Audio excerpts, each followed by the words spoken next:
My name is Questionet. Since I was a kid, I have always liked to inflict small pains to my body. In my younger years, I used to rub the bone of my thumb closest to my hand.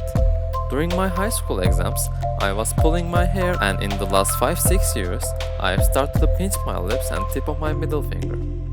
I am not a masochist as far as I know, and I do not create dangerous harm. Most of the time, it is unconscious. I have always ignored it, but now I wonder why. I'm gonna find the reason, if there is one. When we feel pain, such as when we touch a hot stove, sensory receptors in our skin send a message via nerve fibers to the spinal cord and brainstem, and then onto the brain where the sensation of pain is registered. The information is processed, and the pain is perceived. Feeling pain is an evolutionary result. Imagine a version of you that doesn't feel any pain. Let that version of yourself run into a brick. You will not feel any pain and will not pull yourself away. So you will die. But the real you, the version which feels pain, will pull away as you feel the pain, and you will survive. Even though pain seems like a bad thing, it is what keeps us alive. Pain is a common thing. It is always better not to feel pain, because if you are not feeling it, there is no danger. But what if we enjoy pain? Yes, it is true that we can enjoy pain. But how? Is it because we like feeling things? Or are we all masochists? Maybe. Pain and pleasure are intricately connected. Similar areas of the brain are activated when you burn your hand on the stove and when you bite into a cookie. To be clear, eating a cookie and burning your hand won't make you react the same way, unless the cookie is on fire. But while it may seem like a cookie would bring us more joy than a burn, sometimes it doesn't. Capsaicin is the chemical that makes chili peppers spicy. It was developed specifically to keep mammals from eating them. But humans went ahead and started eating and enjoying spiced peppers anyway.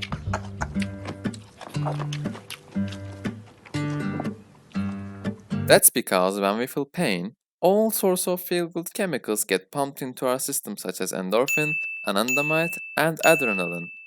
The hippocampus orders endorphins to block the transmission of pain signals and also stimulate the brain's limbic and prefrontal regions. That's where our penchant for grand romance and appreciation of music lives. Our brain is very smart. It is able to determine when a stimulus that's causing us pain isn't actually a threat, even if our body is screaming that it is. We enjoy pain because we know it's not gonna kill us, because we are in control. Why does it seem good to be in control? What percentage of your life do you control? You can tell if a human controls their life by the way they speak. A person has lost control of their life if they make excuses. Stay away from them. A person may not admit to their excuses because they are not happy not being in control of their life and are ashamed of it. They know, but they are not confident enough. You need confidence to take control, just like you needed to hurt yourself.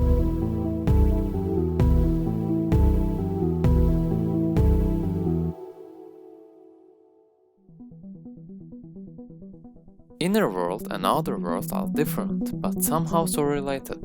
Outer world is the environment and situation we face. It is nearly impossible to not be affected, unless you isolated yourself from society and started a nature life by yourself. The control thing is not the same there though. Whatever, that's another subject. Even on the news or Twitter, there are so many things that we cannot control, however affect us so much. The only thing we can affect is our environment. A person who has taken control of his environment lives more comfortable life than someone who hasn't. I'm not talking about manipulation when I say taking control. You have to determine how much other people affect your life. Otherwise, you won't get out of dramas and be stuck at a point where you keep making excuses. Inner world is much more complicated. It is what goes on in our mind. It is very important to manage our choices and decisions. It is very possible to regret something if it's someone else's request, and regret is an out of control factor. We have to know who we are in order to take control, and that, my friends, is not easy at all. How honest can you be when you ask yourself, who am I? How much of what you say matches what you do in life? Being in control means knowing yourself. And if you know yourself, it is unlikely for your life to play out in a way you don't like. Self-harm feels good because it's hard to do. Hitting yourself goes against every instinct in your body. It is a very difficult thing to do, so to hurt yourself over and over. It is as if you are saying, here's something difficult I can manage. Here are some words of a guy who hurt himself. Control is important for people. Sometimes there are cases around us which we can't control, but a person is in control of what he does to himself.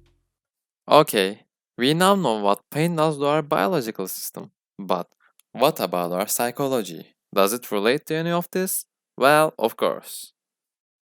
There are many ways to hurt yourself and feel pain. Some of them are stretching or pinching, impact with objects, cutting, impact with oneself, burning, hair pulling. Almost the same psychology lies down beneath those types.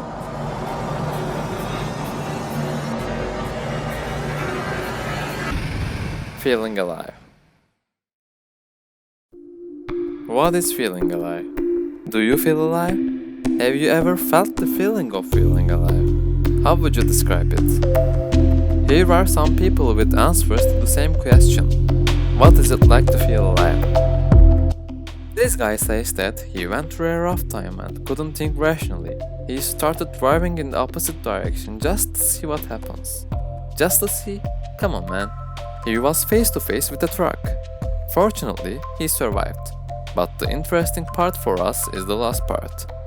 He describes his feeling with these words. Honestly, I felt indestructible. Okay, this is kinda crazy, but what the fuck? How can a deadly story like this result in a great outcome? Would everyone feel the same in this situation? Let's check out other stories. This guy knows that he is going to be dead soon, at the age of 32, and keeps on living his life as a better person. He says that he started to live. He wasn't born again, or he didn't turn to the age of 1. He felt alive for the first time after he realized he's gonna be dead soon enough. Facing the reality of death makes us feel alive, that's for sure. But everybody has their own way of feeling it. While some are really facing, some just remain in thoughts, but that's enough. But this is not the only way to feel alive. This guy found that feeling in love, while this dude found it in inner peace. This girl found it in sensations. Some thinks it's mystical and magical, but some tell they're one day to describe the feeling of feeling alive. What makes you feel alive or dead?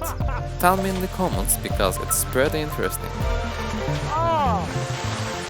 One certain thing is that feeling alive is a positive thing. If pain makes us feel alive, then it should be a positive thing too? Nah, just like what that guy did, pain is not a good thing. It may be your defense mechanism, it may not cause you a serious damage, but still, you got other ways to feel alive or deal with stress. How can pain be a defense mechanism? Well, it is a little bit complicated. All of us know that we usually hurt ourselves when we are stressed or depressed. That's because stress reduces some good hormones while it increases a bunch of bad hormones. When that happens, our brain screams to get some good hormones because it is under attack. Stress is not a good thing. You have to deal with it. We will talk about it later. Everybody has their own way of dealing with stress. If you can't deal with it, subscribe and wait for me to teach you. These styles may be conscious and unconscious. Self-harm is usually unconscious unless it is serious damage. A person may find himself biting his nail or stretching his fingertip or pulling his hair. It is unconscious because this is the reaction of the body under some circumstances. That pain we created, it increases endorphins. Endorphins are natural chemicals in the body that fight pain. Endorphins are released when a person gets hurt, but also during exercise, laughter, or sex. That's what our brain needed at that time, and if you don't do it for your brain, it will do it for itself. That's called defense mechanism.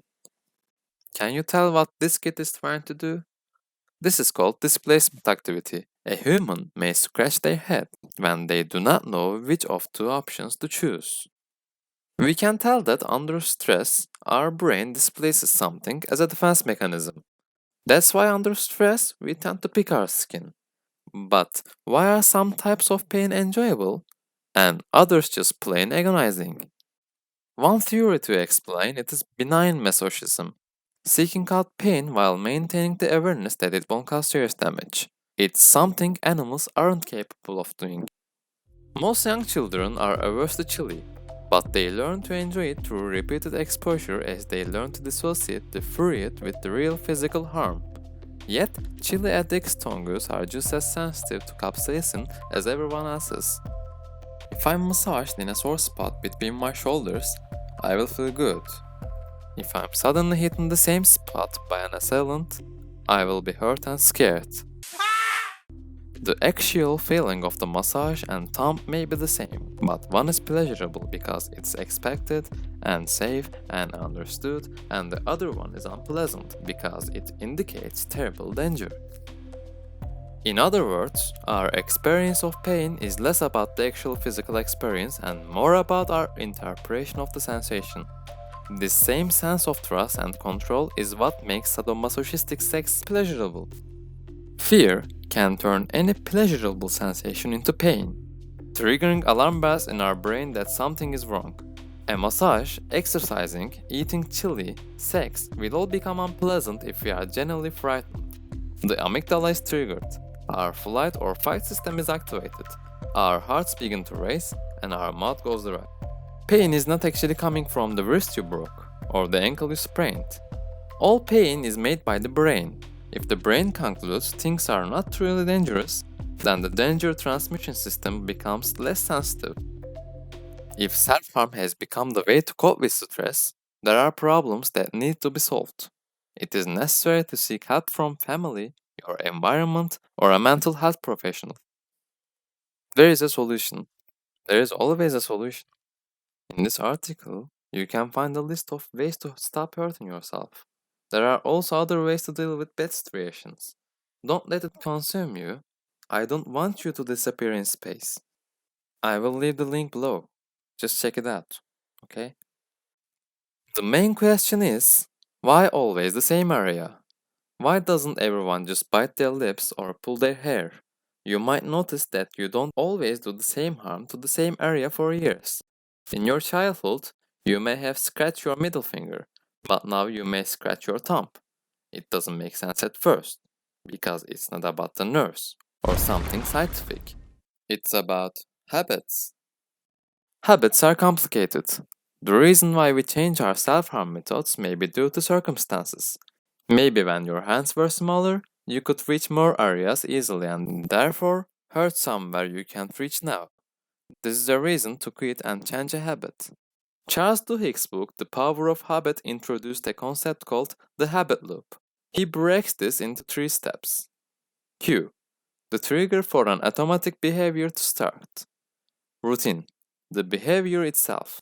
Reward, what our brain gets out of it. In our case, being stressed or depressed is the cue.